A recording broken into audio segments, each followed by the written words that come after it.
All right. You know, we're just going to break down a brief outline of what it is that we are doing.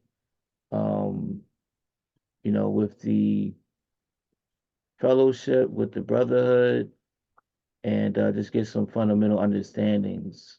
All right. So we are here creating safe spaces for Black men to be masculine, strong, confident, courageous, but also allowing us to be vulnerable, open, and honest, and acknowledging that we are indeed human beings and not machines/beasts of burden. All right.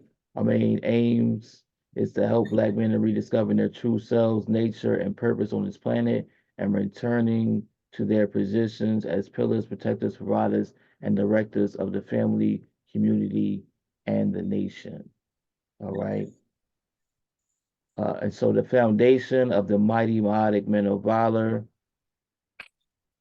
Action Network is grounded on world history as it pertains to African descendant, highly melanated, original native people being the mother and father of humanity and modern day civilization, highlighting our discovery as masters of science, mathematics, philosophy, spirituality, religion, art, culture, agriculture, medicine, writing, language, yoga, meditation, martial arts, laws, codes of conduct, ethics, moralities, governance, societies, etc. All right, we draw from the proven principles and traditions and aspects of our culture, namely namely that our foundation is grounded from world history. All right, drawing from such principles uh, and traditions as the 42 laws of Ma'at, our ancestors Tahuti, the Emerald Tablets, and the Nguzo Saba or the Seven Principles. All right, our mission is to ensure that our true history and legacy is represented and presented properly in accordance with our great ancestors and elders. Within this, we intend to mold boys and to reshape those willing into principled men, protectors, providers, leaders, and pillars of the family, community, and resurrecting a new Maatic nation. All right. And so those are some of the core principles and values in which the Mighty Maatic Men of Valor Action Network stands. All right, so just to make sure we are getting on the same page and on the same agenda, and the same consensus of, our understanding and perspectives. All right, within that, I want to ask: is there any questions or comments? And also give thanks once again. Thank you for joining us. Thank you for being here. I'm going to ask that in Peace. yes. Go ahead, good brother Lefty. Yeah, I'm just saying I'm happy to be here. Peace. All right, give thanks. Give thanks. Much appreciated. Yes. Any other questions or comments?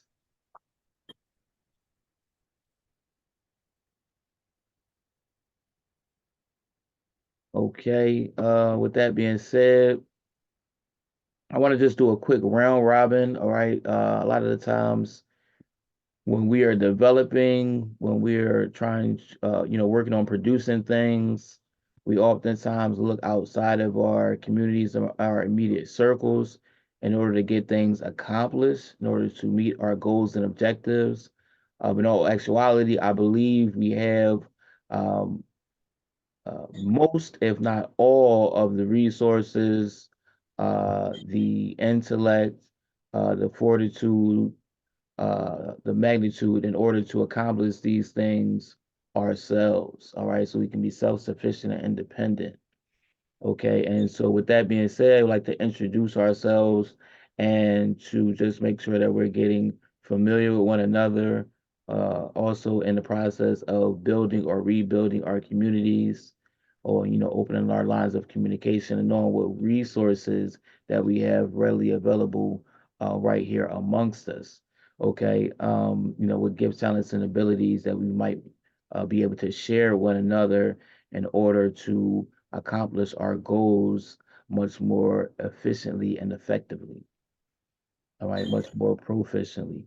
All right, with that being said, I'm going to introduce myself. I'm again Brother Lumumba Uncaged. All right, and this is another iteration of the meeting of the Mighty Maatic Men of Valor Action Network.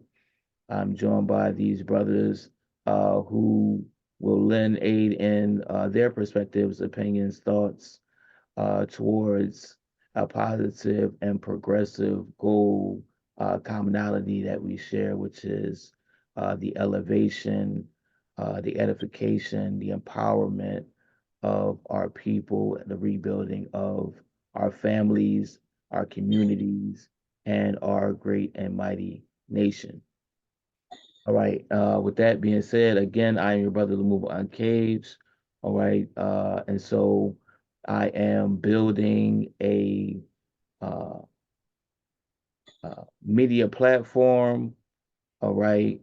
And being able to provide an outlet for um, individuals, of the same likeliness, of the same mindset, of the same goals and objective driven, so they can be able to voice their opinions and be able to communicate to the masses, and also so that we can build a kinship and a brotherhood.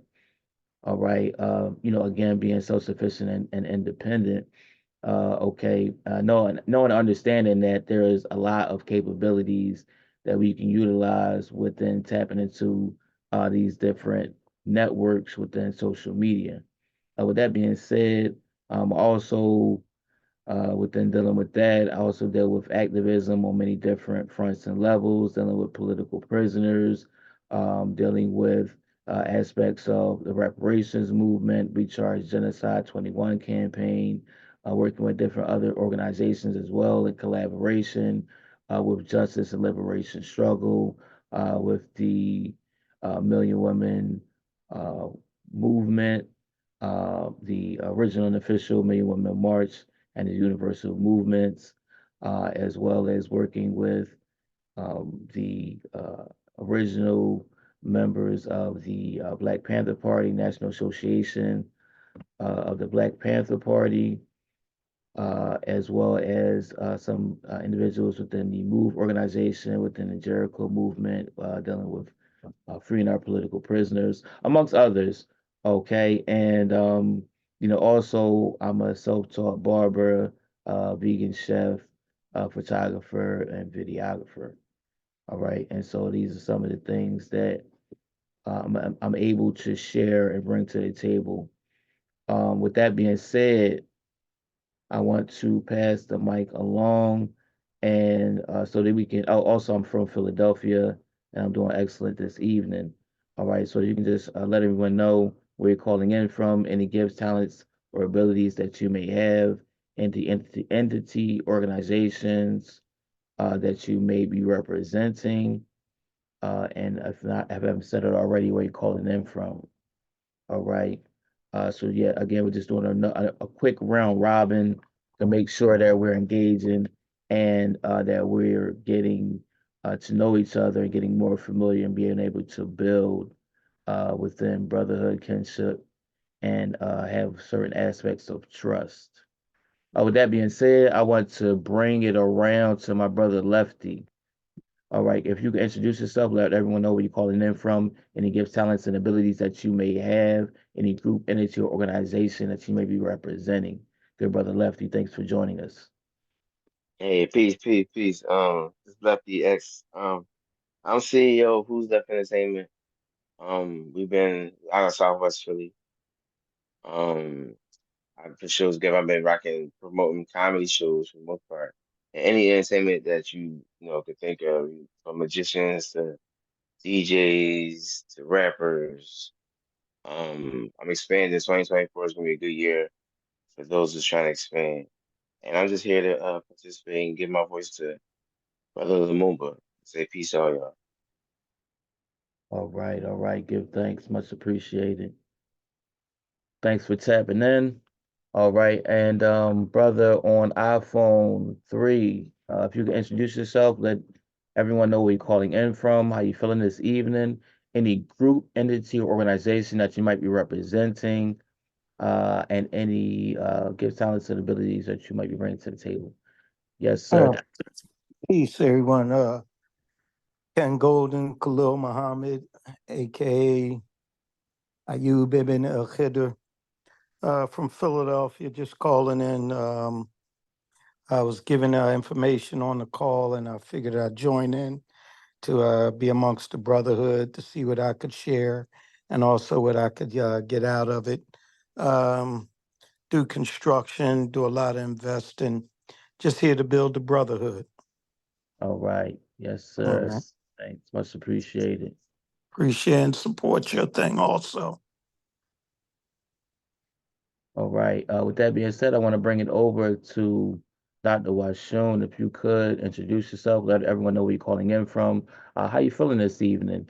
Any group, entity, or organization that you might be representing, and any gift, talents, or abilities that you may bring to the table. Give thanks, Dr. Washun.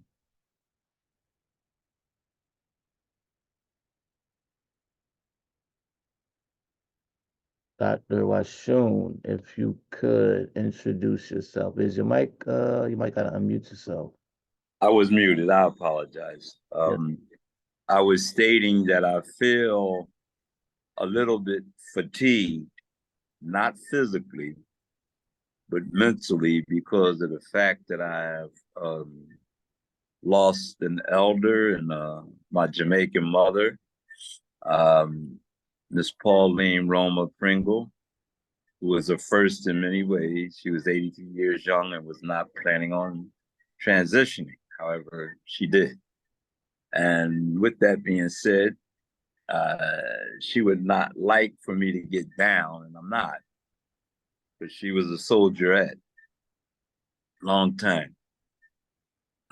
So what I represent is a multitude of things. One, as a what we call a serial entrepreneur, internet entrepreneur. We're developing some things that will aid and help our people gain ownership in relationship to the marketplace within the internet sphere. I'm the progenitor of a tribal government. I'm also a owner of a few different aspects of economic returns, and my passion is economic emancipation for our people, wherever we find them at, in whatever condition we find them in. That we are able to enjoy and a better quality of life across the board. So I'm here in support, part and parcel, give my efforts to brotherhood and the backing of the feminine nature of our creator as well, because we as brothers, we won't get far without our sisters. So we need their help and support, and they have. They've been very supportive of me, but as men, I believe it's our duty to carry the load. You know, for many years, our women have been the backbone of our community, and I believe we come from a matriarchal society. So I don't have a problem with that. I have a problem with us not taking our rightful position. We should be out front. We should be in the rear, and we should guard the side, the top, and the bottom. So our sisters don't have to engage in losing their femininity or being less than what their best selves are. Yes, sir. Yes, sir. I'm in complete agreement with that. As far as us once again, taking this a stance and having a certain level of accountability and responsibility. Okay. So I may not have gotten to that aspect as I was reading over. But yes, one of the aims definitely is to make sure that we are not only controlling the image, but the narrative of Black men as leaders, providers, and pillars of the community. So building, families first, and then being able to build through that stable and sustainable communities and rebuilding our nation. So yes, absolutely, you want to make sure at the same time we're protecting the image and narrative of our Black women of as our queens as well. All right, as we aspire to elevate to positions of kings, right? And being the gods of the earth, or the creators, the main progenitors of the earth. All right. So with that being said, I want to thank you once again. So the program for this evening is actually going to be a continuation, and also I want to give my condolences to your lost good brother, uh, and give my support within that. So you definitely want to make sure that we're supporting one another. All right. There's different times of vulnerabilities that we all go through as men.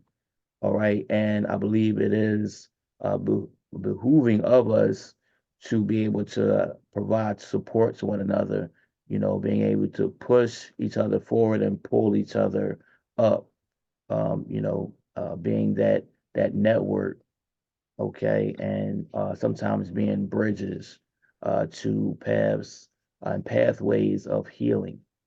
All right. So if anything that I can provide, within that realm or space, please don't hesitate to reach out. All right. So my condolences once again for your loss, good brother. Okay. Thank you. Yes, give thanks to the Most High. But that being said, one of the main issues that we're discussing this evening, one of the main topics for the agenda is going to be Black men need healing. All right. And so this is a continuation of last meeting's conversation. Okay. Uh,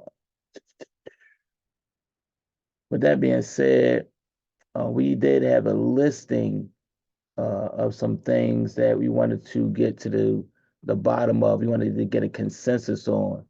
And so let me just share that really quickly. Give me 1 second, good brothers. So, it was two folds.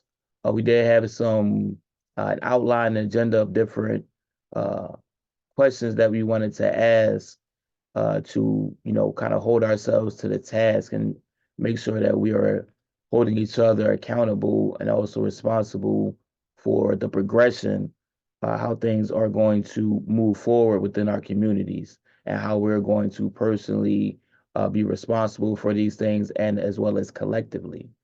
All right. Building organizations and structures towards that end. All right. So one of the things that we were discussing is some of the dysfunctionalities that is apparent and present within our communities, and how we as Black men can be able to fix some of these things amongst ourselves.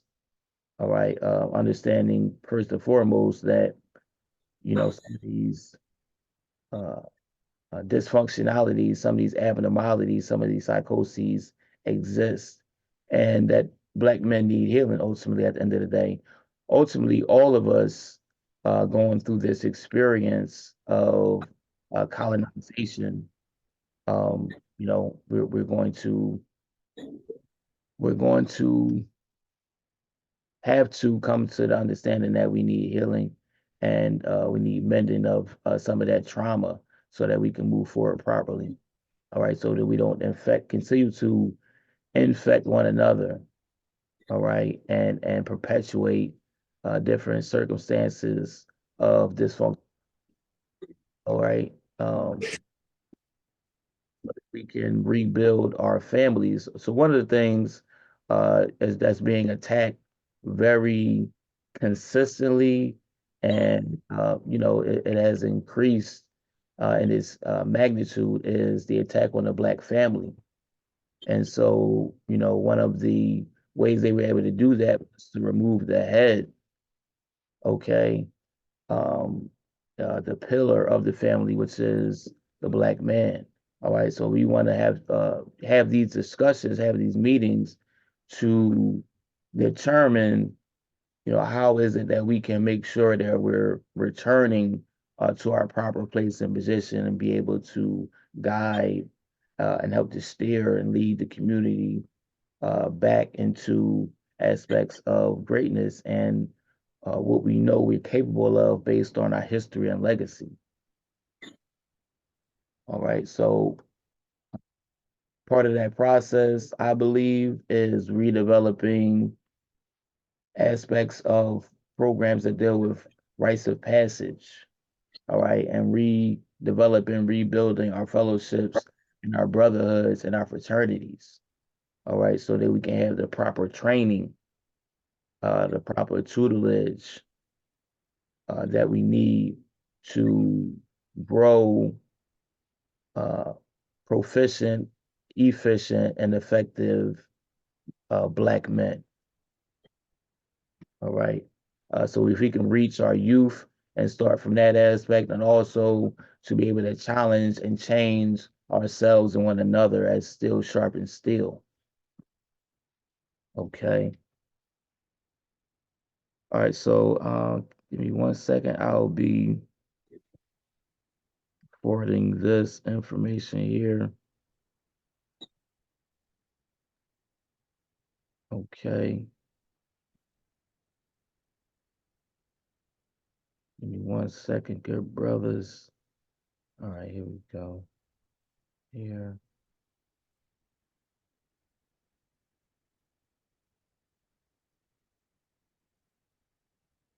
Okay.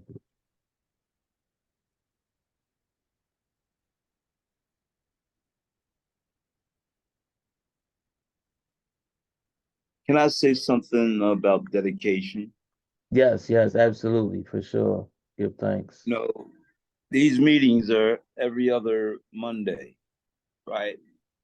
Yes, And sir. we know this is this day here versus any other day of the year is a day that people have a tendency to put the brakes on and not commit to the supernatural or the extraordinary. However, it's a testament and a test to us all that we break from our so-called norms, and I say so-called because they're not natural, they're unnatural, they're forced and contrived and commercialized. And for the most part, for us that have chosen to be here, others have committed as well. And it's a blessing to be amongst you, to be in your midst, all of us. And thankful to be able to represent in front of what we state is the men of valor, the brotherhood, moreover. So I appreciate you all, those that you have made this commitment tonight of all nights. This was preordained because we scheduled some time out, and it just so happened that our every other Monday fell on today. I won't what today is, because to me, every day is holy, sacred, and a blessing to be a part of. I don't know about anything else on any other side of this existence. I know about this one here, infinitely unfolding. Yes, sir. Yes, sir. All right, give thanks. All right, so Ashe. go ahead and paste this into the chat. All right, give me 1 second here. Okay. All right. So we had a listing, right? And so we can also add on to this. Okay, this can be growing and evolving. But this was a short listing of things that we thought what I had shared, and I pretty much got a consensus that individuals agreed that these were important aspects to have as it pertains to being a positive and progressive Black man. Now these are general as well. I mean, to be a decent person, that is positive and progressive, that is creating positive change amongst the world. These attributes, would apply. But since we're talking about ourselves and specifically talking about Black men, that's the framework and perspective that we are, continuing this thought process through. So again, in your chat, you will see a listing of vocabulary words that were prudent as far as the development of strong Black men. And so, that we're going to need as positive and progressive in this time and space to further develop in our cause and to uh, ultimately get us to our objectives and goals, which is liberation and complete and total emancipation of our people. All right, further growth and development, edification, um, as well as elevation of our people.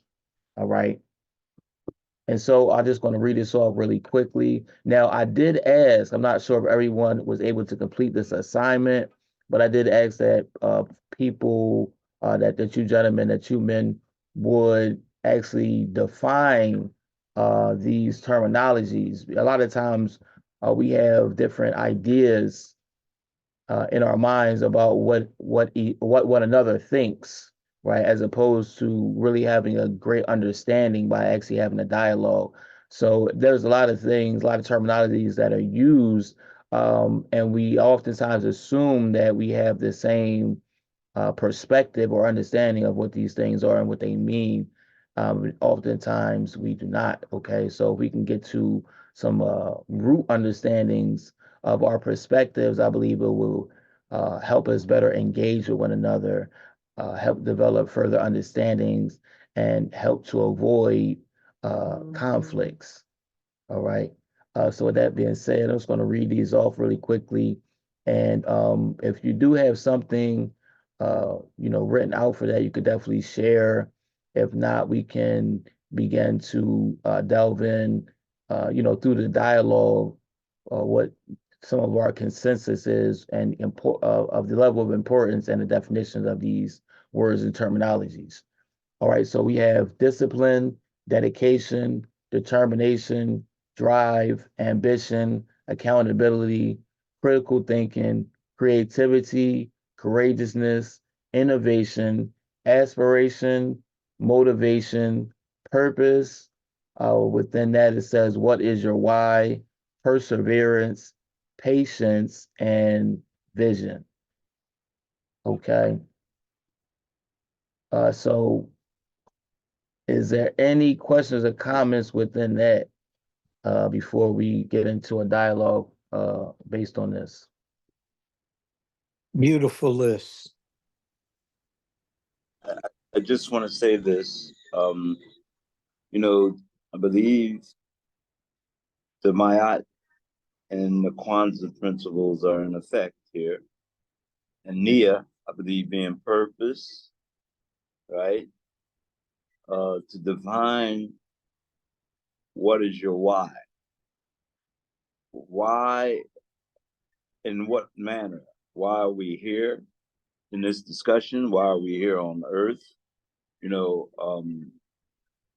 Why are we engaging in a dialogue? What is the outcome of that? What is the goal ultimately? I believe it's direct action. That can be corrected. However,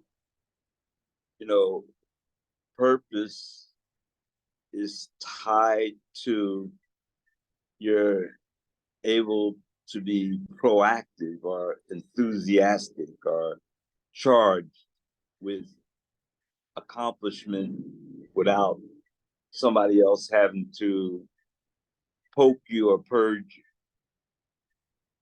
So I just wanted to bring that into the discussion of the what is your why. My why is so that my generations can have what they need without having to ask for it, and that we raise others. I got 4 granddaughters and 2 daughters and twin sons, and my sons are married. My daughters are not. My young granddaughters are not of age yet, but I would like to raise men better than me and better than my father, to marry them so that our generations are secure. So that's my purpose. All right, yes, sir. Yes, sir. Much appreciated. If I could ask the brothers, the other brothers, if you could, and if you would pass on the question, then that's understood as well. But as Dr. Washoon, just responded, if you could give us your perspective on what you believe that your purpose is, so that we can share one another and possibly be able to learn, be able to teach, and also share through our perspective, maybe set a light for someone else that's working towards defining and finding their purpose. If I could come over to Brother Lefty. And if you wish to decline, that's also perfectly understandable.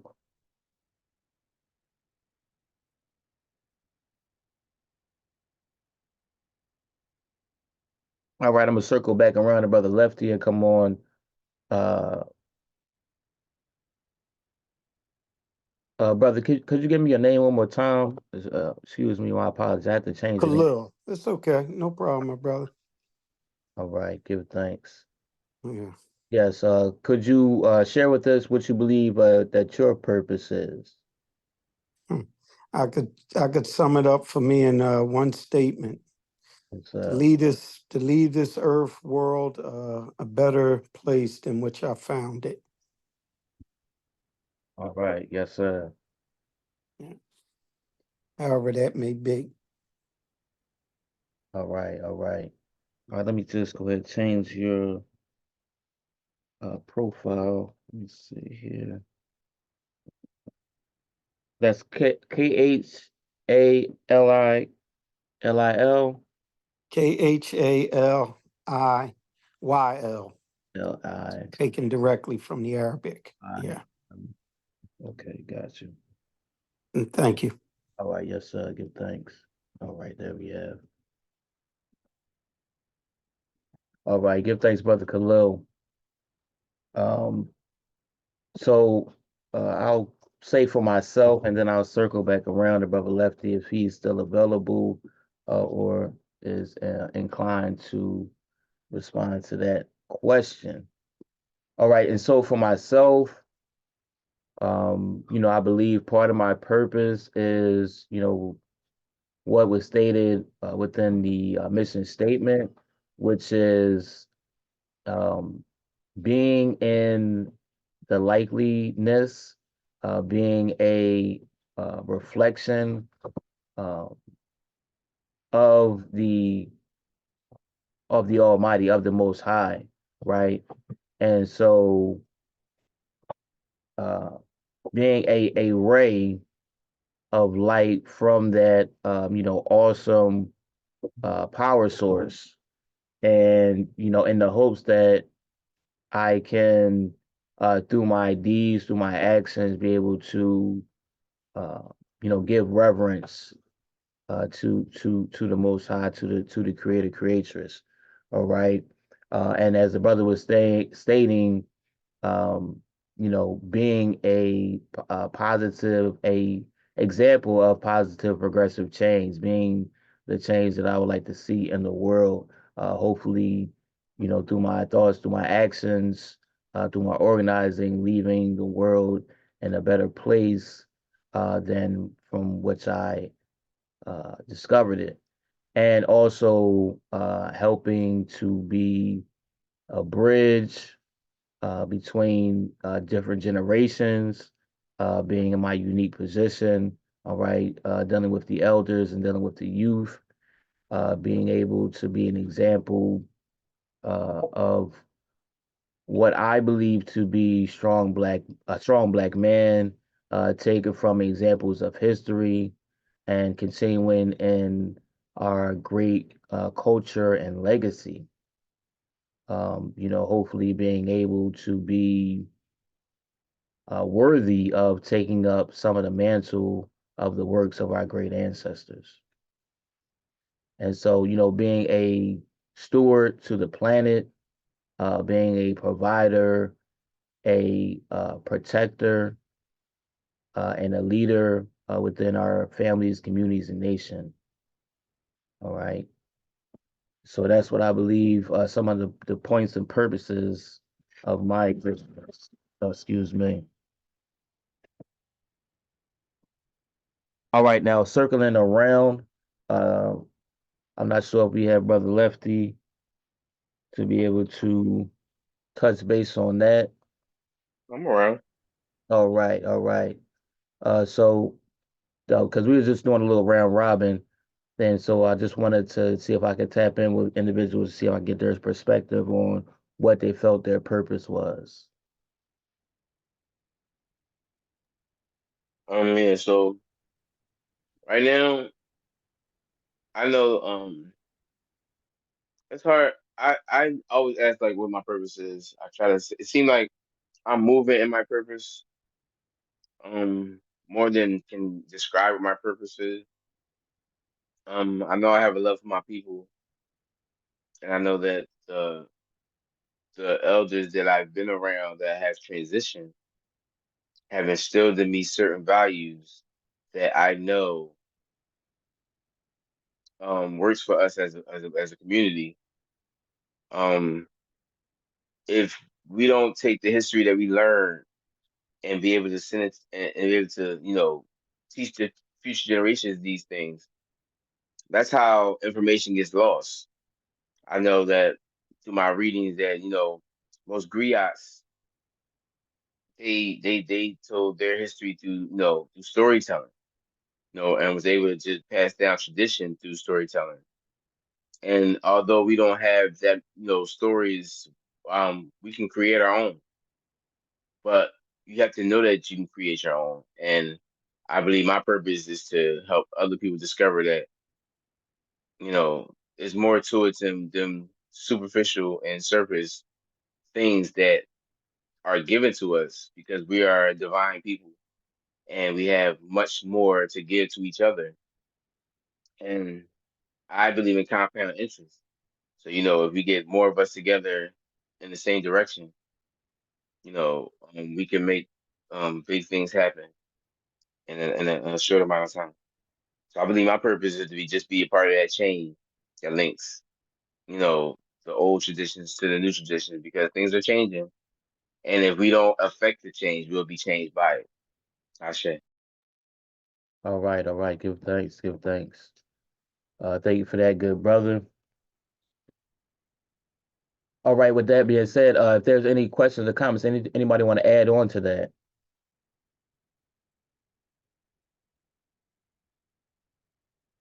And just Yes, for oh yes, good brother. yes, this is Dr. Washun Sanakawa. Um, Culture and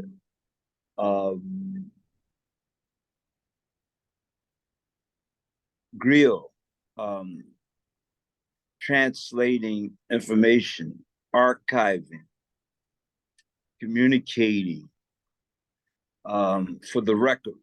Let the record show that every action is recorded, pro, con, for or against or neutral, every action is being recorded. However, there have been other societies that have been lost according to the sands of time and the ocean's increase that have been lost. However, from what I gather, we go through stages of gains and losses. Times are good, times of darkness are not so good. Enlightenment, we're not talking about coloring. We're talking about where knowledge flows freely or where it's constrained. So the planet itself goes through these periods. So we take on the periods of the body that we travel on. So I'm just saying to you that knowledge is never lost. Knowledge ebbs and flows just like time. It comes and it goes. New things are so-called invented, but they're actually recreated. Some are lost to the sands of time and the oceans overrunning societies. And then somebody comes up with something, they say, oh, I invented this. Well, you invent nothing that hasn't already been done. And that's according to my faith. That may not be a fact. That's what I prescribe to, that there's nothing new. It's just renewed, just like we are. We are those that came here before and we're here again. So I just wanted to add that to the fact that these principles are not new. They're what makes better men, better people, moreover, hopefully, better societies. Because if men don't raise standards on themselves, we have to be virtuous also, not just females. But where there are no virtuous females, usually there are no virtuous men. And I believe that we have a tendency to follow women, especially for the act of procreation. We want them and aiding us into making the image and likeness of ourselves, which is procreation. Most men want that. So we have to be mindful that we have to be guardians of sacred trust. And the sacred trust that we have to guard over is for us to have the ability to live in harmony, number one, with one another, and also with the universal principles, which I believe, I seem to know, if we examine them fully, the principles of Maatic, you know, I believe there are 42 principles, and what I'm saying is that when we look at all the different ways of life, there are common chords of these principles running through these different aspects of culture or ways of life. So here again, going back to Thoth, the Emerald Tablets, all books come from. It's not just plagiarism, it's also the act of our story recording itself over and over again. Never get tired of hearing it. Often repeated, and the positive should be most duplicated. Let me reframe that. In a positive should be most duplicated. A young lady came up to me in a discussion one day, and she said, you can't have just positive. You got to have some negative. I said, that's your right. My right is positive. Please don't take my rights away from me. Yes, sir. Yes, sir. Uh, yeah, thank you for that. Thank you for that addition. Thank you for that build. Um, and so, yes, I definitely believe that culture is, one of the fundamental pillars, Um, and so, yes, I will have to add that in there because we do have to again define and make sure we come to a consensus on, what some of these words and terminologies mean. Because, for instance, as we talk about culture, we have to say what culture, what specific culture are we referring to? Because that word gets thrown around a lot, and I'm glad you were able to add some context to that. But there's this rap culture, there's that capitalistic culture, there's a westernized culture, and a lot of times when we follow these different trends, because I say they're more of trends than they are of culture because they haven't stood the test of time long enough, in my perspective, to be looked at, or should I say, as a viable culture. Because there's many different cultures. A lot of them are not positive or viably sustainable. All right, and so when we're talking about culture, we're talking about our ancient and traditional cultures, right? That has been proven, tried and true through the test of time. All right. And the brother was speaking of even some traditions that spanned past written. So there is no written text on it. There is only the oral traditions. Before some aspects of writing even existed, there was thought and there was sound. Okay. And so we're talking about, in some instances, aspects of culture that are older than written history. All right. So we must make sure that we acknowledge once again our ancestors and our elders and that we're continuing in their lineage and legacy. All right. And we must make sure that we're differentiating what it is that we're doing and talking about from what others are doing, saying, and being. Okay. With that being said, I also have another listing that we have out. I put into the chat. Okay, and these are some of the tenets. Okay, that we are applying. All right, within this brotherhood. So the listing here is truth, justice, peace, love, freedom, understanding, wisdom, enlightenment, excuse me, prosperity, purpose, and fulfillment. Now, again, I believe that these tenets are important to having a fruitful, holistic, and well balanced life and existence on this planet and plane. All right. And these are some of the very things that us individually and we as a people, as society, are continuously fighting for. Okay. Um, so yeah, again, that is in the chat. And again, I want to be able to, if we can make sure that for homework as we come back around, that we have these listed out and defined in our own perspectives. We can come back to the table and share those with one another so we can build collectively once again on our thought patterns, ideologies, and our organizational strategies, how we want to move forward. And again, at any point in time, well, perhaps I didn't mention that on this um, correspondence, but we do have the Zoom. We also are, usually go live on Facebook. Okay, and not sure if I did. Oh, I didn't even do that. Okay, my apologies. I was supposed to go live on Facebook as well. So at any rate, though, we do have two different mediums that we're utilizing to make sure that we are most effective and efficient. Well, I did. Okay, maybe it's not going through for whatever reason.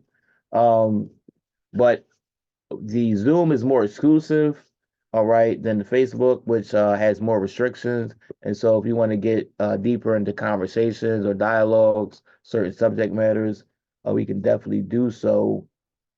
By eliminating the live stream on Facebook. Okay. All right. So again, uh, Are we live? I So for some reason they didn't let me go live. So we're just on Zoom as it is. I'm not sure exactly what the issue was with that. You do not have permission to live stream. Wow, okay. Some reason they That might be the powers that be right there.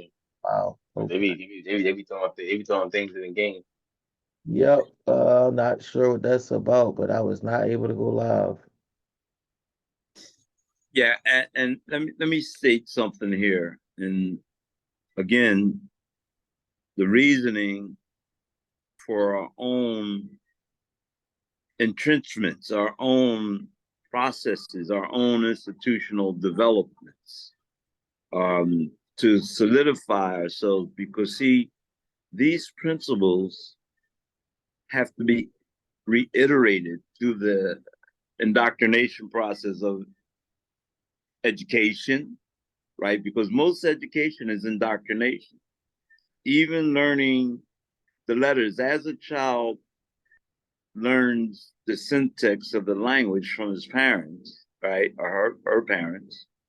Um, the writing uh, relates to the spoken word and vice versa, right?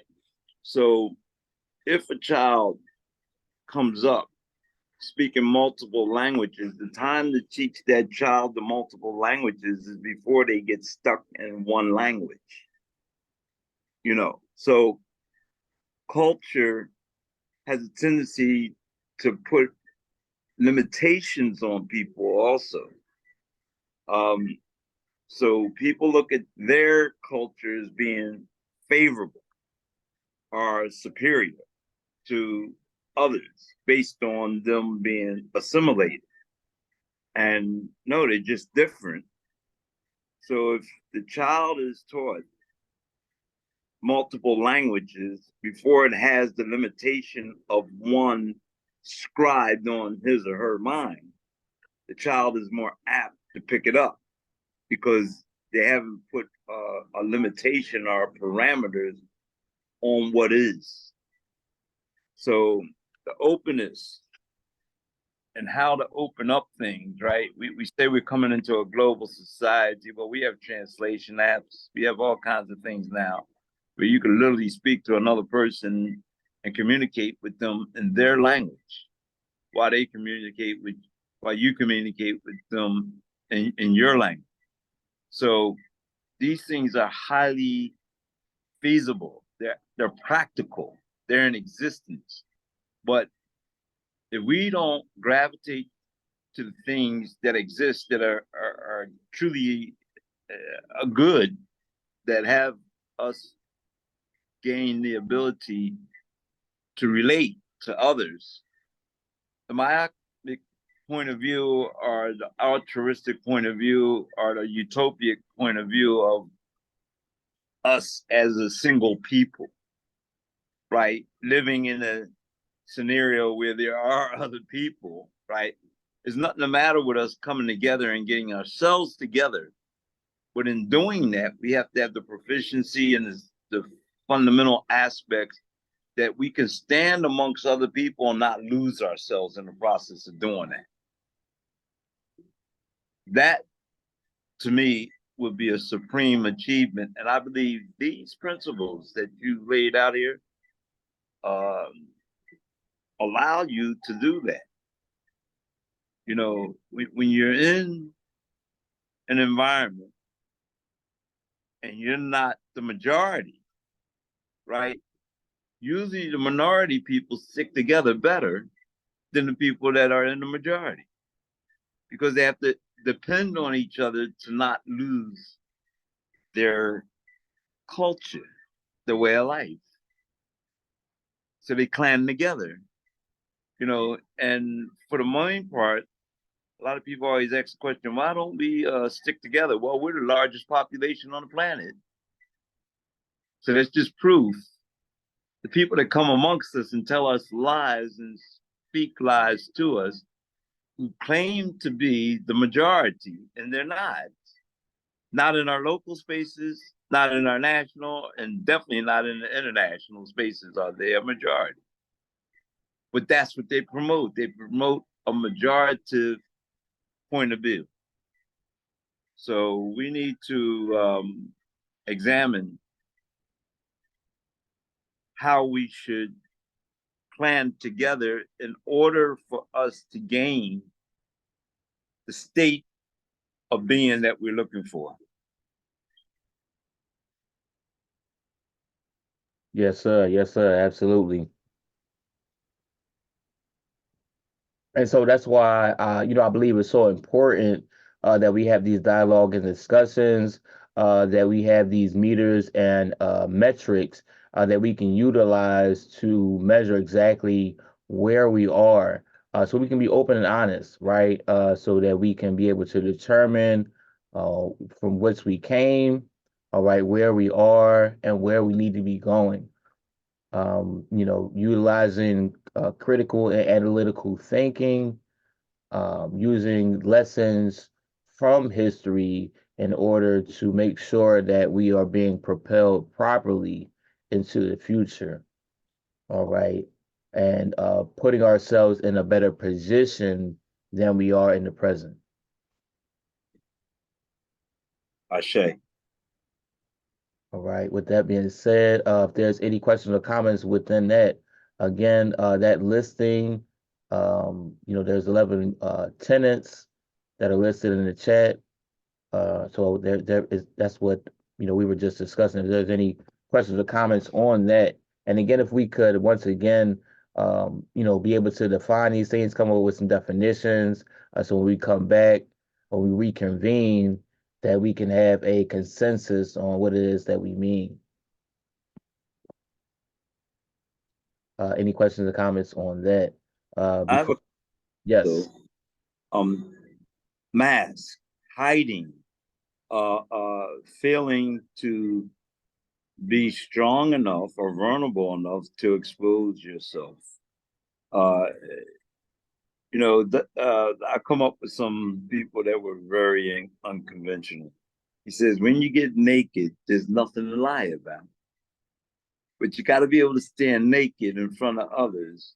You'll know who the pedophile is when they're naked. Child walks by. You understand? So even a perverted mind, to temper yourself when you're around a naked woman or a group of naked women, right? There's all kinds of pressures. These are scientific experiments. Some people have no inhibitions. They don't mind walking around naked. Some people become totally opposite of who they are when they're clothed versus when they're naked. So, this is proven. The difficulty is when you live in a society where everything is veiled, everything is masked, right? Those that are in power are not truly the powerful. They just happen to be in that position. That does not make them better. It doesn't make them worse, but it doesn't guarantee that they earn the right to be there either. You see, and sometimes we look up to others and we illuminate what they state based on the fact that they're in a position. How they got there does matter. It does. And how we position ourselves matter also.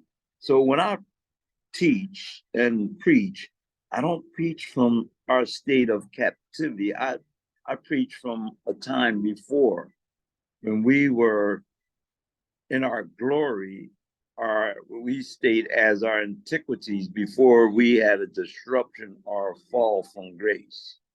So I also speak after the fall. What's to come?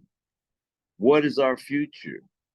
Who are we in relationship to our grandiose past that we have not experienced what our ancient ones did? So how do we prepare ourselves for something we have no recollection of, but others are basking in our glory because they happen to be in a position that they may or may not have earned. So how do we position ourselves to benefit from the confidence that it takes to return to your status that, you said it so eloquently. When we were empresses and emperors are rulers of society, not warmongers, because usually we apply rulership with warmonger, those who conquer are the leaders. No, they usually reform the story to their advantage because they can write the story because they've dismantled the people they conquered. So we have to remember that I don't talk about our fall. I talk about what's to come and who we were before a time of a false indoctrination, a lie, moreover. All right, yes, sir. Thank you for that contribution. Um, and I'm in agreement as well. I also, like to point out that a lot of times when dealing with our narrative, again, making sure that we're controlling our image and our narrative, when we have, images of ourselves or when our story is being told often by mainstream media, it deals with the perspective of coming from slaves, coming from slavery, aspects of trauma, through the civil rights movement, so on and so forth. And, I just want us to realize that that is a small drop in the bucket compared to our vast history and legacy, where again, we were mothers and fathers of civilization, of the human race, that is outlined within biological, medical, and archaeological history, right? And so this is just not something I'm just whimsically making it up because I'm trying to push an agenda. Okay, this is what has been documented within the textbooks, based on archaeological and biological evidences, cultural links and different lineages as it pertains to our DNA. Okay, being linked right back to the oldest remains and as far as fossils that they could find. Okay, so there's DNA evidence to link these things together, as we talk about ourselves as a civilization, as a race of people. All right, how you find these same sciences, mathematics, and archaeology and architecture all across the globe. Okay, and so we have to be careful of what we're intaking and what we're ingesting. All right, and internalizing. Okay, and so from my perspective, what I like to make sure that I have an understanding of. I don't even refer to us as slaves, although there's, um, perhaps some connotation where that would apply, when it comes to reparations, things of that nature. But I like to refer to our people as captives, as POWs, as prisoners of war, right? Where we experience a period of war, okay, and we were in capture. All right, and consequently, we were assimilated into the captor's culture. All right, and held within captivity for hundreds of years. All right, and now we're in the position that we are today, based on these facts. But this was not done, just arbitrarily. This was done by force of cannons, and of steel bullets. All right. So some of the greatest innovations of destruction, known to mankind, right? So that's where some of this where the dominant society of civilization got its power from, all right, through sheer, um, warfare and, uh, aspects of barbarianism. When you look at some of their methodologies of torture, all right, which is well documented. Okay, so but I digress. All right. So these are some of the things that we want to aspire to. All right, make sure that we're reconnecting with, making sure that we have an understanding of. All right, so that as we move forward into the future, we can make sure we again learn from our past, recognize who and what we truly were. All right, not just based on Europeanized, homogenized, history, but based on true world history, all right, that spans hundreds of thousands of years, all right, whereas this a lot of these westernized culture only expands a few thousand. Okay, so you have to make sure we recognize and understand what the truth is, all right, based on as opposed to or in contrast to quote unquote facts, all right, and some of the things that we are educated upon, all right, because as we know, facts change, all right, truths do not, all right. At one point in time, it was a fact that slavery was legal and moral. That was a fact during a particular period of time within a particular society. But as we well know, it was not. All right, one of the most heinous atrocities ever known to mankind. All right. With that being said, we're talking about once again, we're talking about health and healing. All right, and optimum wellness. All right, and so we're talking about holistic healing. All right, mentally, physically, and spiritually. Okay, and so one of the topics again for this session is Black Men Need Healing. Okay, and this is some of the ways I believe we can go about doing so. All right, and so with that being said, I want to transition into our next topics, which we'll be closing out with this evening. Okay, we have healthily releasing tears, fears, and frustration. All right, when is it okay to cry? All right, true strength, acknowledging weakness. Divine masculinity includes balance. Dealing with falling. All right, falling versus failing. Shortcomings, inequities, all right, and imperfections. Examining our roots, foundation, and fundamentals. All right. And within subtext of that, the role our mothers and fathers play in our development as men. Okay. Whether that be positively or negatively. All right. I believe we need to look at some of these aspects of how we were reared and raised and begin to understand some of our foundational ideologies, how we think and behave in the way that we do. And has it been an asset or a liability to us? All right. Now, as adults, we cannot blame our parents for our outcomes presently. All right. We have to be able to take responsibility and accountability for our own destiny.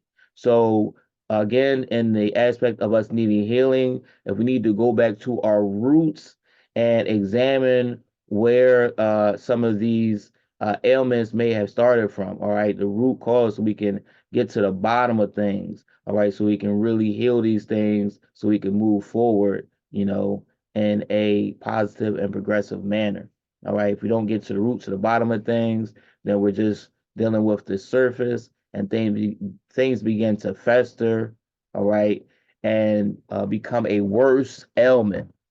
All right, that we usually end up spreading to others. All right. With that being said, any questions or comments on those concepts? All right. Again, healthily releasing tears, fears, and frustration. When is it okay to cry? True strength, acknowledging weakness. Divine masculinity includes balance. That's under one umbrella. All right, dealing with failing, falling versus failing, excuse me, shortcomings, inadequacies, and imperfections. All right, that is subject two.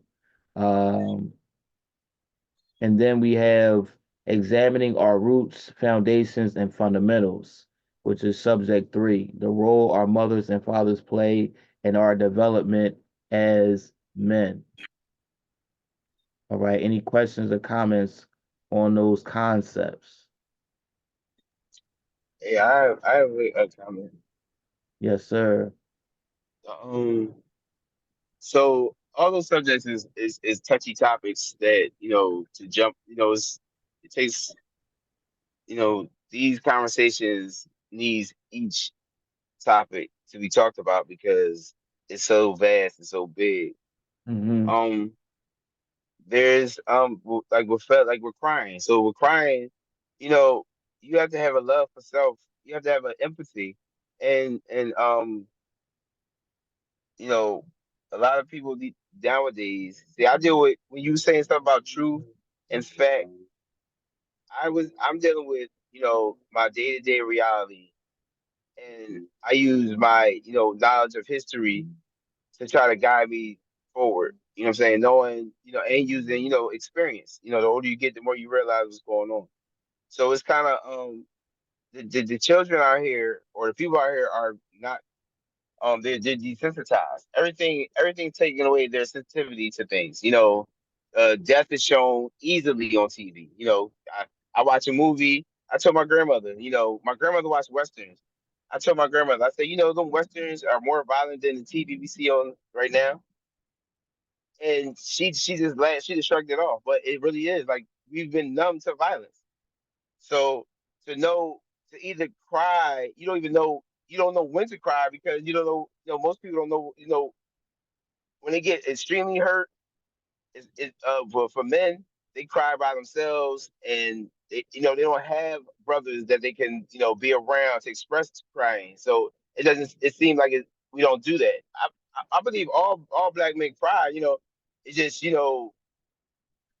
masculinity, the way society is built now, was like the surprise should be soft, and people like to show they soft because everybody's hard. Everybody wants to be, tough. Nothing, phases anybody anymore, and that's the norm we've been taught through slavery because we have to have that mentality in order to get, so we wouldn't get attached to things long term.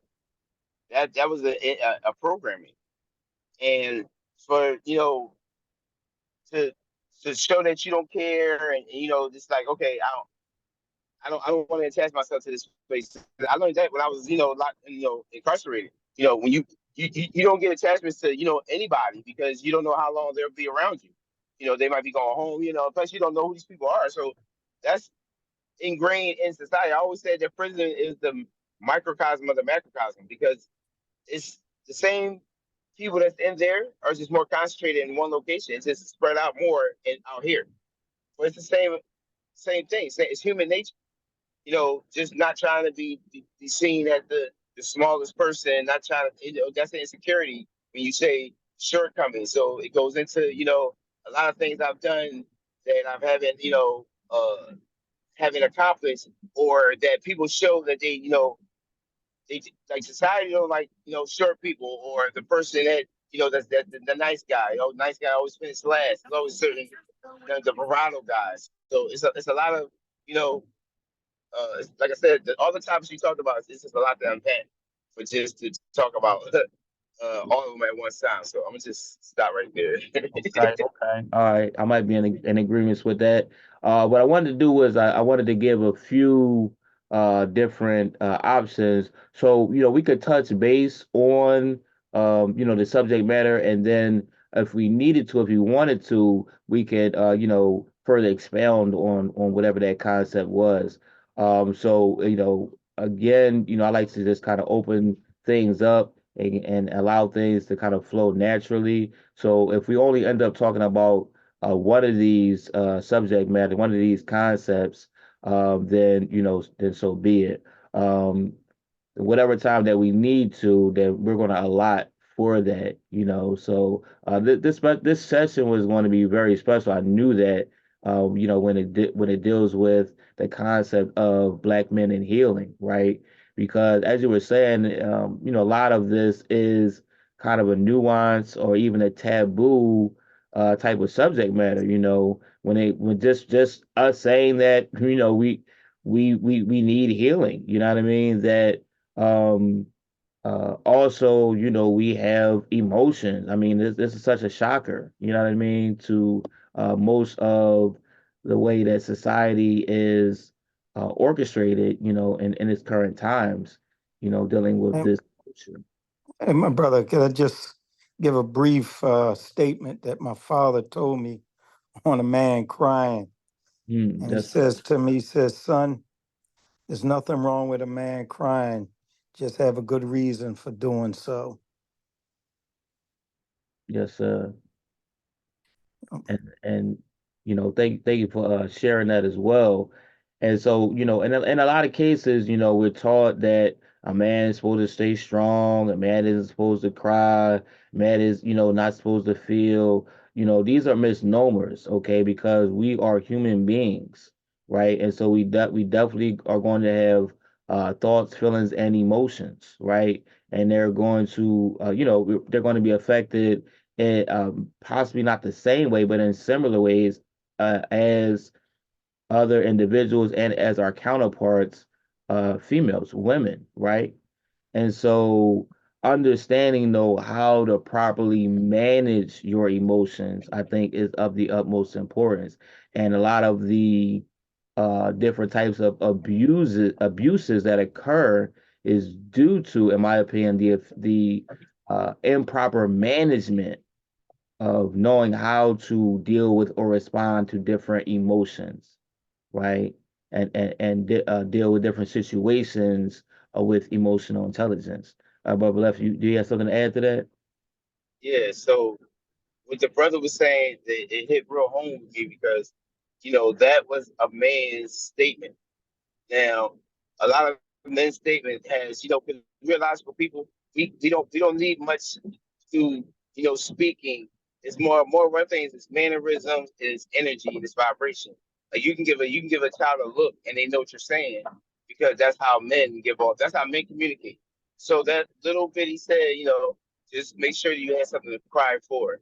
It means that you have to have the emotional intelligence to know, okay, I could be vulnerable here, and I cannot be vulnerable here because we're supposed to be at war. So we're supposed to always be on point, regardless of emotion.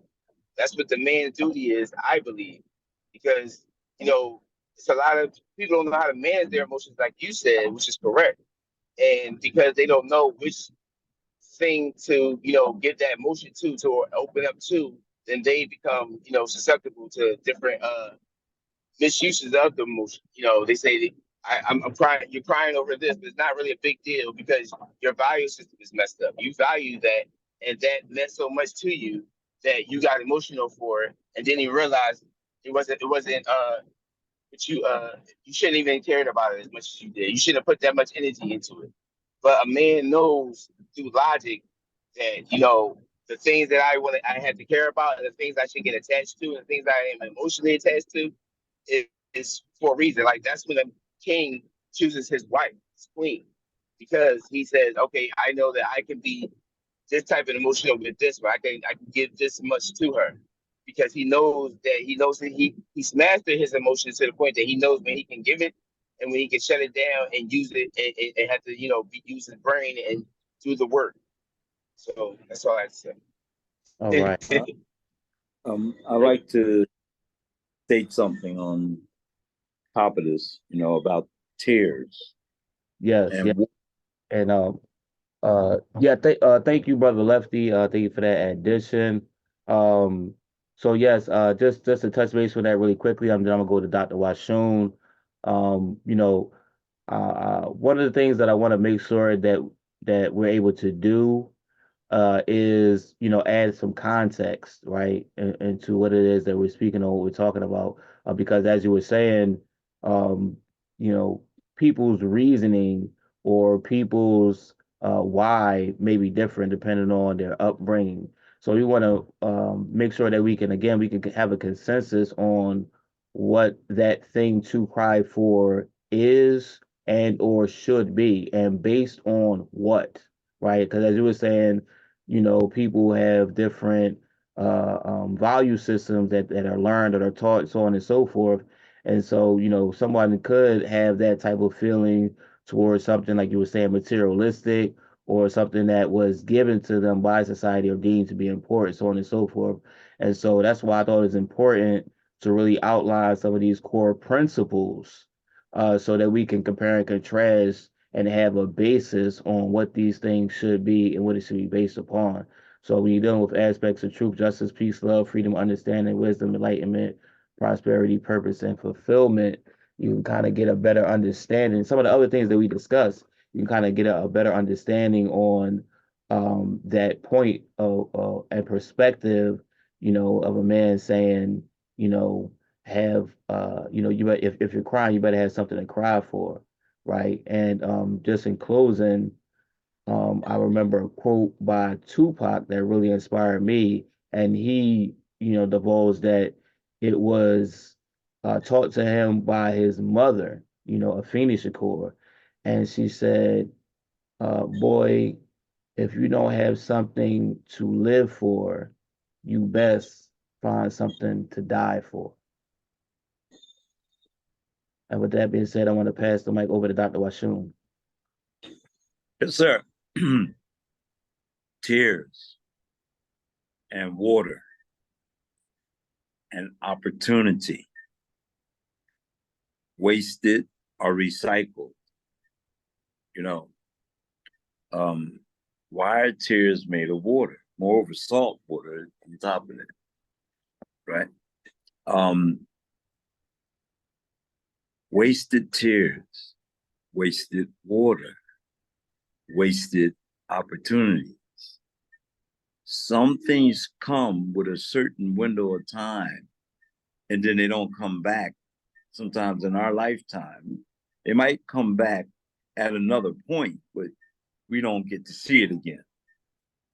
So wasting tears is just as bad as wasting water. So that doesn't mean you don't cry, but understand that,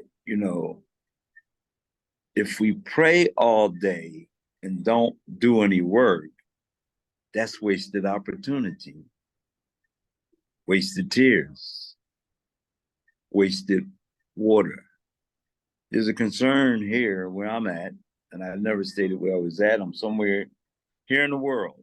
I'm on the planet. And we're always surrounded by water. These continents are islands. There are islands all over the planet, right? Water is 70 to 80% of the planet. We call it Earth, right? But how much water is wasted? I relate it to opportunity, and I relate us and our tears, right? That we shouldn't waste our tears. For example, when my father transitioned, I didn't cry. But one day, it hit me like a wave. And I just was like a little child.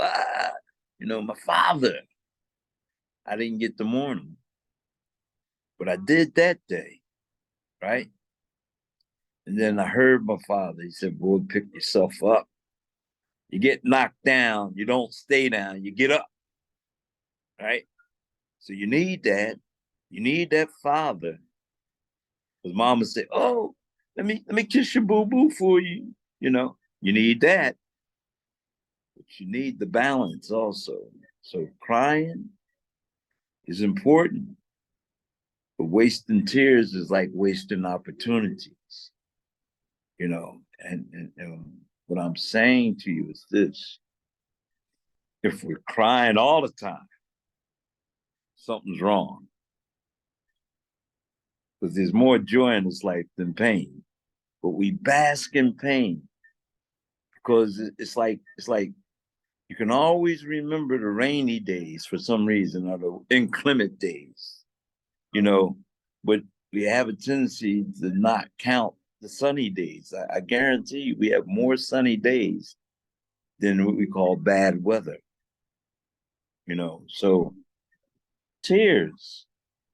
It's a crying shame to waste tears.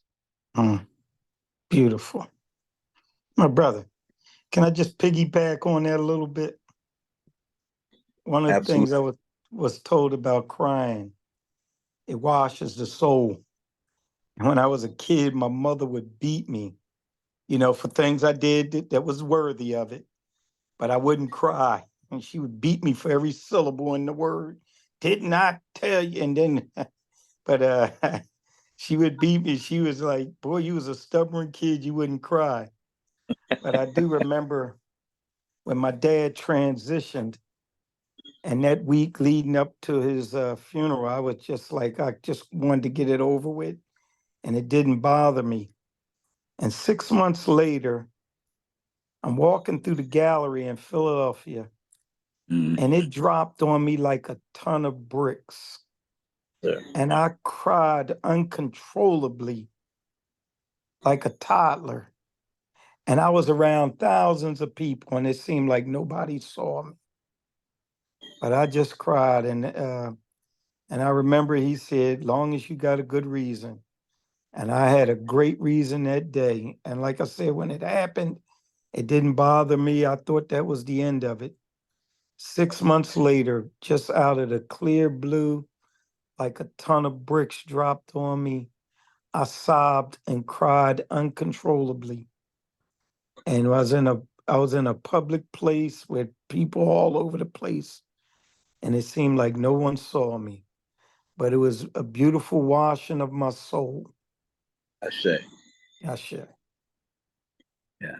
So the real word here, to sum all these things up, the release of that trauma, that pain, right? Catharsis, and that comes.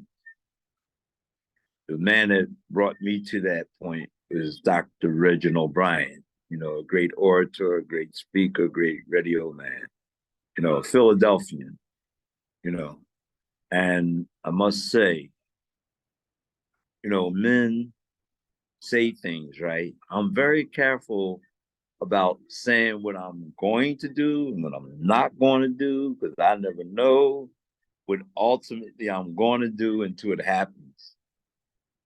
When I was young, I was quick to say, yeah, I'll do that. I get that. I got it. And now as an older man, I'm not so quick to say things. I'm repelling my energy. I'm reserving my energy.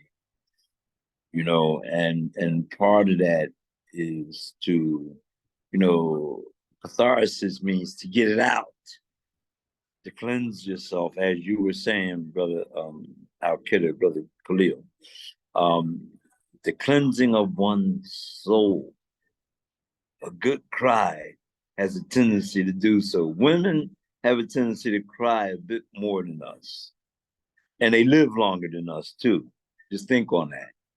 Yes, let me just jump in there really quickly. And so that's kind of the point I wanted to get to. See, and a lot of the times, and sometimes these are uncomfortable conversations, but I believe we have to begin to get to the points where we're having these uncomfortable conversations and kind of recognizing where some of the stigmas or taboos are coming from.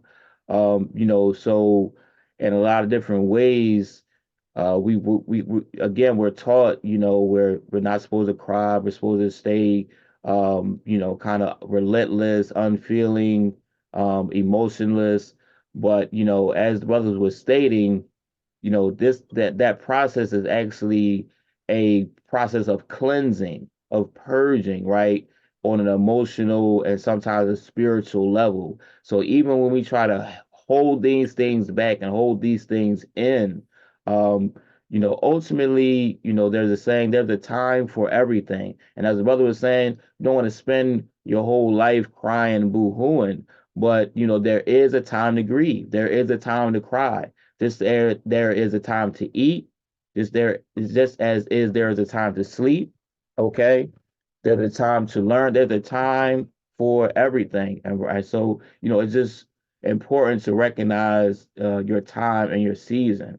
All right, and recognize that things do happen, and we do need to cleanse, and we do need to release. All right, just as toxins are released through our pores, through our sweat. Okay, that's one way that our body rids itself of its toxins. All right, utilizing our sweat glands as we sweat. That's the way we're able to release our toxins. So, in at times when necessary, we can release our emotional baggage, toxins, trauma, so on and so forth through shedding of tears. But it should be for a point and for a purpose, right? For a good reason. Making sure that we're not being over emotional, but we are tapping into, our emotions. We're responding to the things that are happening to us.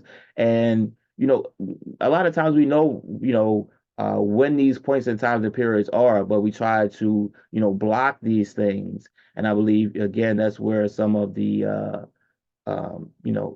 other ailments or illnesses come into play when we try to hide or block our emotions. We need to understand how to deal with these things, in a positive, progressive manner, and having a sense of balance. Okay. Um, so, with that being said, if there's any closing remarks on that before we move on to the next subject matter, is there any closing questions or comments on that?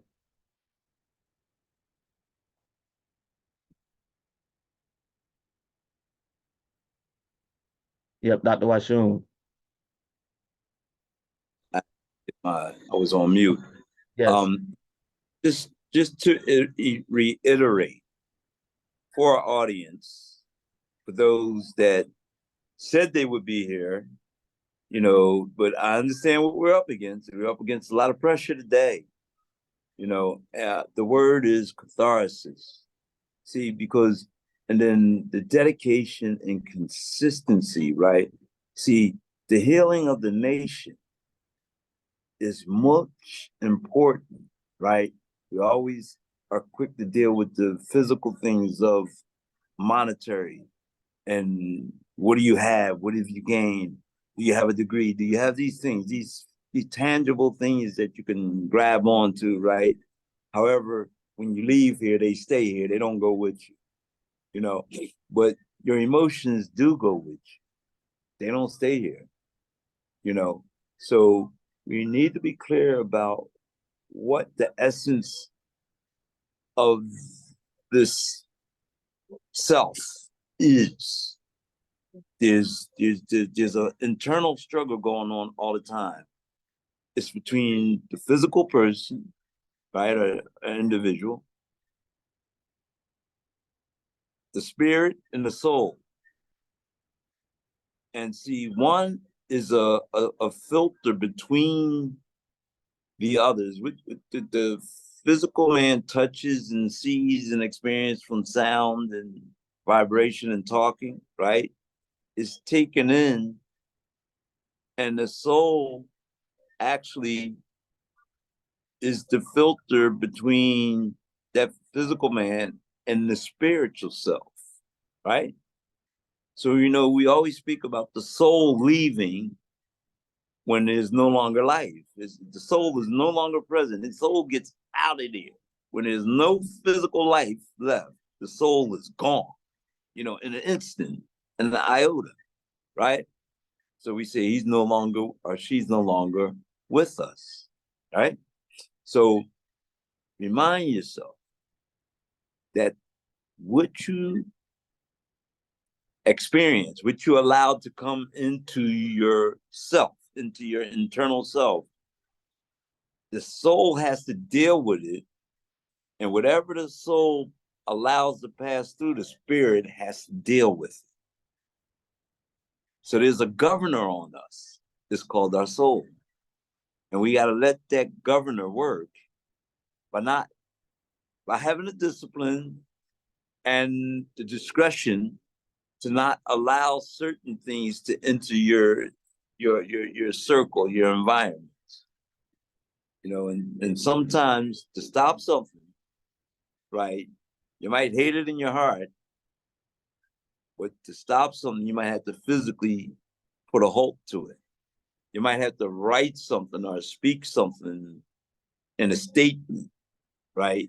To say, hey, no, we're not allowing this. Example number one, the lack of freedom of speech.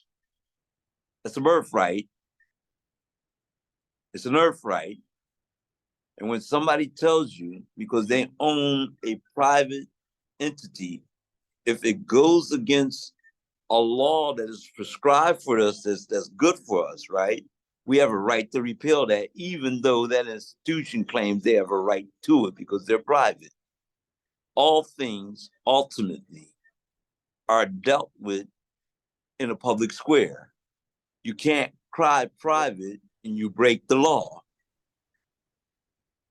Just wanted to Yeah, share. that's my feeling towards that when you talk about the law, because in war, all if they could call martial law, what would that mean? So then once they declare it, how do they could undeclare it? Like that doesn't make sense either. Like why are we keep listening to why that's my whole thinking is how do we get away from even saying their laws or saying why where we can establish somewhere where we can have our own situation because we have to get up out of under these people's thumbnails or at least be able to defend our area where we can live amongst them. But as long as we are amongst them, that's a whole different conversation.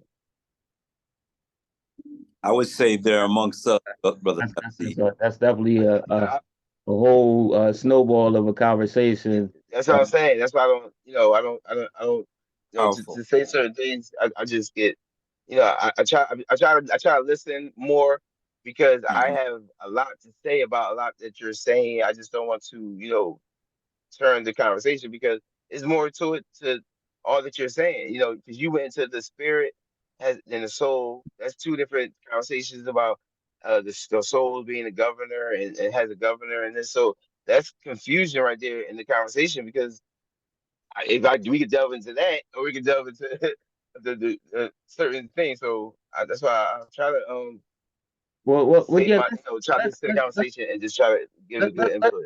well, yeah, let's tap on that really quickly because if there's any points of confusion, see, that's what part of the conversation is about. Being able to alleviate any misunderstandings by bringing some context and clarity, right? And so, um, if what did you agree with or disagree with as it pertains to the soul and the spirit?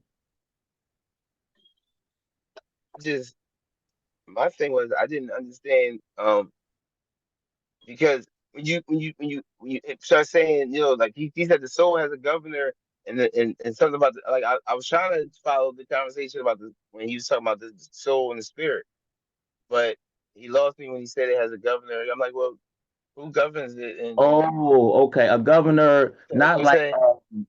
not like a form of government, but like the governor in your Uh, car. Like it has a okay, yeah. Could you so elaborate on soon? Yes. Thank you for that, Lefty, because we need to be clear, right? So just get this part.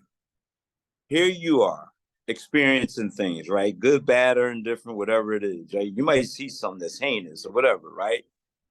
The soul has to determine if that's permissible to get past him or it, right?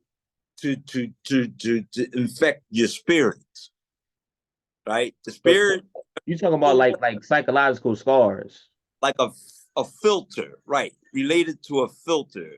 Uh, what I stated as a governor, because a governor doesn't, as much as you want to press the gas, the governor will only let you go so fast, right? It keeps you from going beyond what you should do it's like a safety valve. It's like it's a filter in a sense, right? So the spirit doesn't have a filter on it. Whatever gets through, it accepts it and deals with it. It just goes with it, you know. So if you're eating filth all day long, right? You got a filthy heart, right? Or a filthy mind, or whatever it is, right? You know, when you it gets deep, man. When you start making babies, right? I could tell how I was acting, when I was thinking about, and what I was dealing with by the way my children act. I could go back to when they were born, and I could tell myself that's where I was at, because that's why that child acts like that, because they all act differently, although we raised them the same, right? So, Oh yeah, so I excuse me. If I could jump in on that point right there. So just to again provide greater clarity, that so you're saying that based on what you had, what you were going through, what your experiences were, and how that affected your psyche, your soul, your spirit, that was actually what manifested when you went to procreate. So these things were kind of that's imprinted upon right, you and upon your right, spirit, so much so that it came out through your loins, through your lineage. And so, physically, yes, sir, in the physical form. So what and we're yes, go ahead. yes, yeah. So what I'm saying to you is that the soul is this governor. It can stop things from entering into the spirit. So, this is where self discipline comes into effect, right? So you have choices to make. Even if you witness something, you can you can take it and not allow it to get into you. Ever hear of the saying, you gotta be like a duck and let the water just roll off your back? In other words, don't take it in, or don't digest it, don't make it part of your being. So so this mechanism is a blessing, not a curse, right? But most of us don't understand, and we're just consumers of whatever. So, and with the internet, just think about our children, right? We used to have to go hide to read the Hustlers and the Playboys in the bathroom when we were young, Right, right? Okay, you guys nowadays, young folks, it's look, when they set up the Microsoft School, the number one thing that was being downloaded, they all had laptops, right? We're talking about over there at the park there, the Microsoft School, right? Was, oh, great thing, technology, technology. Most people, yes, sir, you got to get out of it. Okay, we're getting ready to close this off. But here's the thing: most of the young people are downloading porn, right. a natural inclination.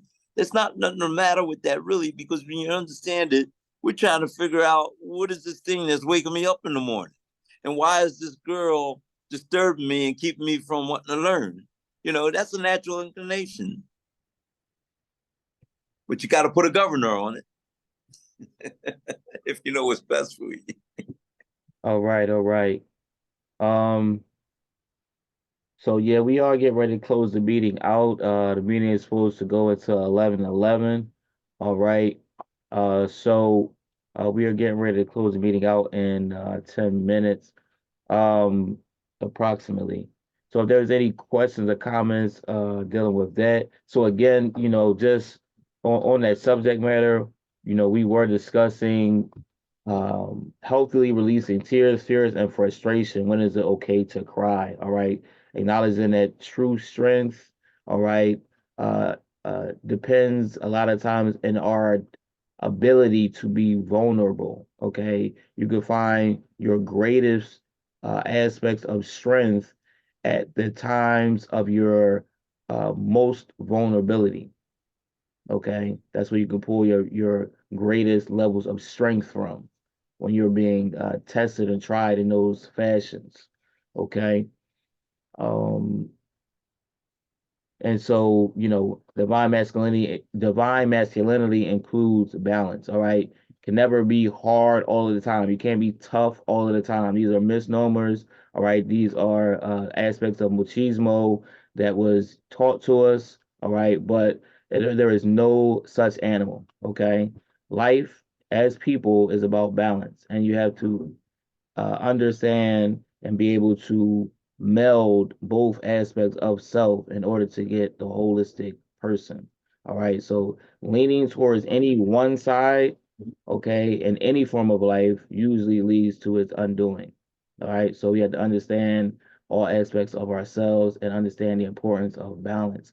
Understand ultimately that we need to be able to effectively and efficiently release our emotions through whatever means that is. Sometimes it can and should be, shedding a few tears, okay, through losses, through deaths, certain circumstances. Sometimes it could be exercise, all right, hitting the gym, hitting the heavy bag, finding creative ways to express our emotions and our feelings, all right. But whether that be through writing, poetry or songs, or writing novels, books, all right, being able to express that energy, finding different outlets that are positive, okay, because when these emotions get bottled up, okay, it becomes a mazel tov, and then one day you explode. That's what we want, okay. We want to make sure that we're metered and measured, all right, that we're not being over emotional, okay, that we have a sense of balance. All right, so give thanks within that. Um,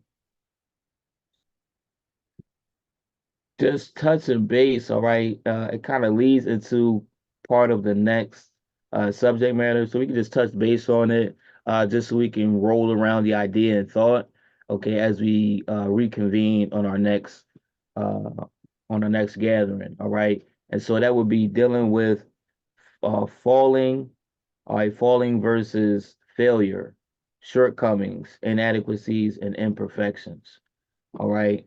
And so a lot of times we can get discouraged. All right. We can lose motivation. We can lose some of our drive based on having certain shortcomings, based on perhaps not reaching our initial uh, goal that we set up as far as the time frame is concerned, not reading the certain trajectory that we would like to within a certain point of our lives. Okay, things of that nature. Dealing with falling versus failing. Okay, and if we can just touch base on the ideology of that really quickly. All right, falling. What does that mean to you all? Okay, so I like to differentiate once again. I'm not as the saying goes. You don't take a loss if you learn the lesson. All right, so I try to work towards utilizing that perspective. All right, understanding that everybody falls, but it's not really how many times you fall. Okay, it is your ability to get back up and to persevere. All right, so if anyone would like to touch base on that, just briefly, just that idea and concept. Yes, Dr. Washun. I have a very brief statement. You only fail when you quit, when you walk away. Indeed, indeed. So I did want to leave brothers with some words of encouragement moving forward as you go about your day, as you go about your journey. All right, and I think that was right on time and on point. All right, um, brother Left, do you have anything to add on that? Yeah. So it's like running the track meet. You know, it's people that fell while they was running and still beat the race or came in contention. But it's those that fell and then didn't even keep going, like Brother Washun said. So, you know, falling is life. Life is ups and downs. Like he says, everything's a cycle. So, you know these things, that it's like knowing martial arts. You learn how to fall. In martial arts, you learn how to fall so that the blow doesn't hurt you as much.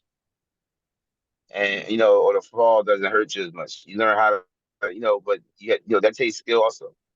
And and that's learning a lesson, like you said. When you fall and you don't learn a lesson, then you didn't learn how to fall, and you'll fall again. And it might be even harder. But until you learn or you don't, some people are hard headed. But failing is just giving up to even pursue to move forward. Failing is just saying just giving up on life, which is the ultimate I guess act of free will, if you may, there's a lot of people that just don't want to do anything themselves, and that's their right to do because it's their life. But I share. so it's different things.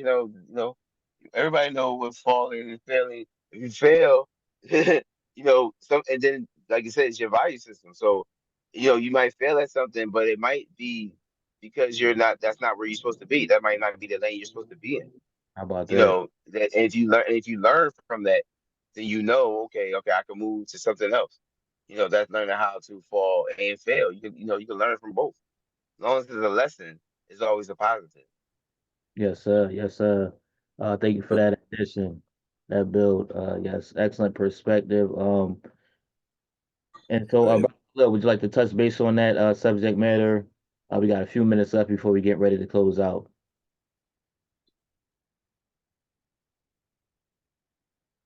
I don't think he heard you. It broke Yeah, up. no, I heard I was on mute. I didn't, I don't want to. Okay, No, yes, it's beautiful, man. I really appreciate the way you conducted the meeting also.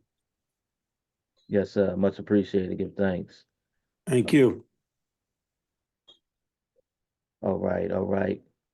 Okay, so yes, we getting ready to close this session out. Now again, um, just dealing with that concept, right, of falling versus failing. We all have our shortcomings, our inadequacies, our imperfections.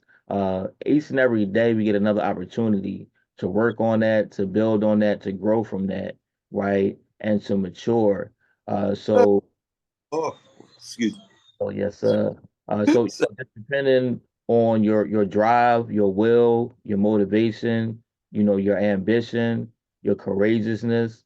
All right. Now, if being able to look ourselves in the mirror, right, have that uh, aspect of being introspective and retrospective, and being able to be open and honest with ourselves and saying, okay, these are areas of my strengths.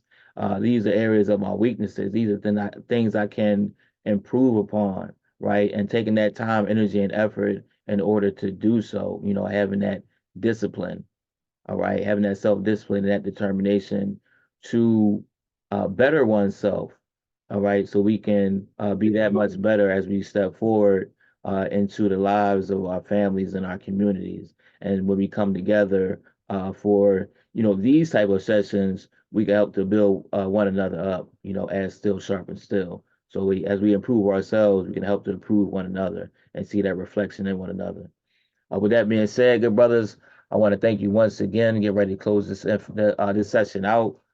Thank you for joining us. Thank you for your time, dedication. Thank you for your time, energy, and effort, dedication, determination, and discipline. All right. Thank you for joining us. Thank you for those who are going to be listening afterwards and those who have joined us for this session. We will be uploading this to our channels on YouTube. Hopefully, this information can be able to educate, edify, uplift, empower, and elevate others. All right. With that being said, is there any closing remarks before we get ready to get out of here? Yeah. I appreciate you, Baba Lumumba. Um, that Patrice Lumumba energy has been circulating a lot. I've been talking about what he's done and how they did him and the atrocities of him because people don't know much about Patrice Lumumba. Um, there's a lot of us out here still trying to do the work, and I appreciate the brother that's on here that's trying to still do the work. It's an uphill climb. You know, everybody has their lives. And as men, we have our own tribes that we are, trying to handle and manage. So to get together and just to come together, is needed. And those that are here know that it's needed. And I'm proud of y'all for being here. And I appreciate y'all. And As long as we can do this, I will try my best to be a part of this. Ashe. I say much appreciated. Give thanks. Oh yes, Dr. Washun. Well, I can say I'm always humbled. I'm always honored to be in the presence of the brethren, as they say down here in the island land, right? I must say this. Most men, we have to get in touch with ourselves, right? And also, we have to go to our women and ask for forgiveness because a lot of the weight and the responsibility we've left on their shoulders, right? So, without being shameful, when you apologize, you should already have the correction in motion. I just don't apologize. All right? I say. All right. Yeah. With that being said, any closing remarks, Brother Khalil? Thanks for having me, everyone. I appreciate your company. I've learned a lot, and the energy was positive. All right. Yes, sir. All right. Much appreciated. Give thanks. All right. Thank you once again, gentlemen. I want to bid you all truth, justice, peace, love, freedom, and prosperity. I want to say let's continue to organize, strategize, and mobilize. All right. Peace and love, family. All Peace. right. Hello. Peace. Are we doing Kwanzaa? My bad. Oh no, you good. You How good. about Kwanzaa? Well, Kwanzaa starts for tomorrow, so I definitely know. everybody. Um, you You didn't know, mention that. we definitely have. Oh yeah, well, my apologies. Yeah, this is the 25th. The first day of Kwanzaa is Mm-hmm. tomorrow. That's going to be Umoja Unity. All right, to strive for maintain unity in the community, nation, and race. All right, so give thanks for that honorable mentions. All right. And yeah, happy Kwanzaa to you all. Again, that we base our foundations and platforms on the principles of the Nguzo Saba, which are the seven principles that are shared within Kwanzaa. So we like to practice the Nguzo Saba, or the principles of Kwanzaa, every day of our lives, 365 days a year. So, I say, I say, all right, peace and love, good brother. peace.